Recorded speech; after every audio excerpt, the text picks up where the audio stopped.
Genesis chapter 1. This is from the edition of the Jewish Publication Society 1985 edition. It is a translation of the Leningrad Codex from scratch, begun in 1956. And they worked over 30 years on it. There was input from Orthodox, Conservative, and Reform rabbis, along with professors from universities in linguistics. It's the best rendition you can find out there. It's far better than anything I've seen used by Shabbat, Jews for Judaism, Outreach Judaism, Tobias Singer. I mean, he's got in verse 10 of Isaiah 53 that whatever the Hebrew is means guilt offering. Let's go to Leviticus. Human sacrifice. Human sacrifice. Since he doesn't believe a man is described for the day of the Lord, he's gonna tell you that God sacrificed 6 million Jews in the Holocaust, and that his portion, Hitler received the hide. Well, it's the person making the sacrifice that gets the hide. So Tobias Singer believes the Jewish people as the man Israel is described, and yet Hitler's the righteous servant. Yeah, I don't think too much of his translation skills whatsoever. Verse 1. When God began to create heaven and earth, the earth being unformed and void, with darkness over the surface of the deep, and a wind from God, footnoted to be the Spirit of God, sweeping over the water. God said, "Let there be light," and there was light. God saw that the light was good, and God separated the light from the darkness. God called the light day, and the darkness he called night. And there was evening, and there was morning, a first day.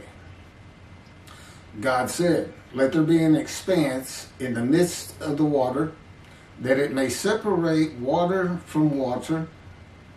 God made the expanse, and it separated the water which was below the expanse from the water that was above the expanse. And it was so. God called the expanse sky. And there was evening, and there was morning, a second day. When God first began teaching me the Tanakh, he came to me, an atheist for 50 years. He had been with me from birth, just to make sure I lived a life of pain, suffering, familiar with disease, and fit every single verse of Isaiah 53. And of course, with his teachings, I can explain it verse by verse better than any man that's ever lived. And I also show how it is associated, and the very key to understanding it is the book of Ezekiel and Ezekiel himself. In any event, when we were reading Genesis, and it wasn't necessarily the first book I read, when God says,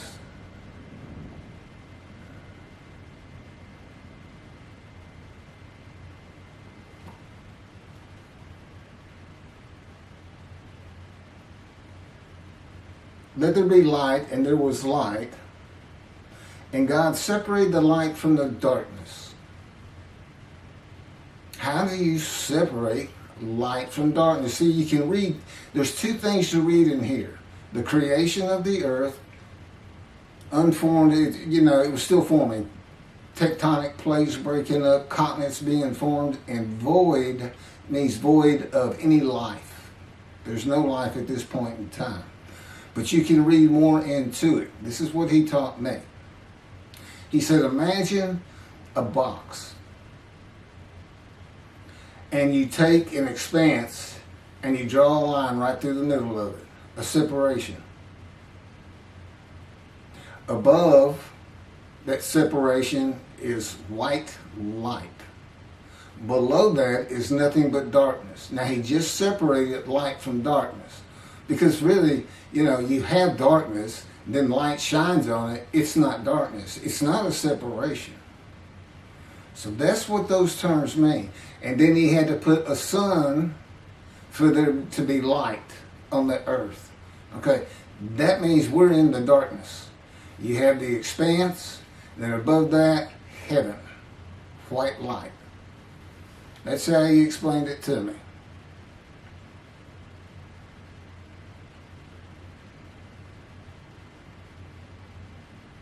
Let there be an expanse in the midst of the water, that it may separate water from water. Again, just like separating the light. In the realm of God, there is an element that can be associated with waters of the earth. Okay, because it says he puts an expanse and there's waters above and waters below. The waters below would be the waters of this earth. The waters above would be waters of heaven, or an element that's very similar to it.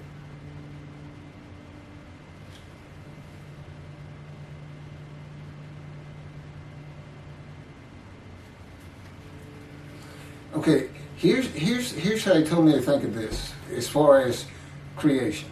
Now we know Genesis, creation of the earth, and then it was no longer void with the creation of life. But God is in darkness.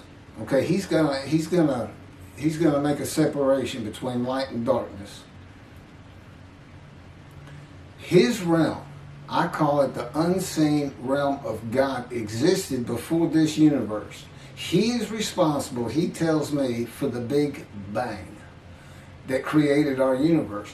Our universe sits within His universe, the original universe. Two universes in one. One that has materials and substance and worlds and stars and suns, and one that does not.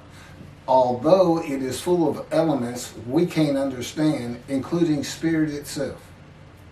These waters, light. What is the great white light, and what is the source? So that's the beginning, and you can read it into the first 10 verses or so, whatever it was I just read. The second paragraph began at verse 6.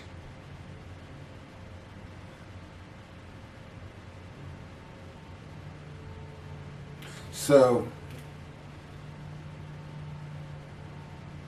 I'm getting instructions on what to do, what to talk about next. Okay? Thank you very much.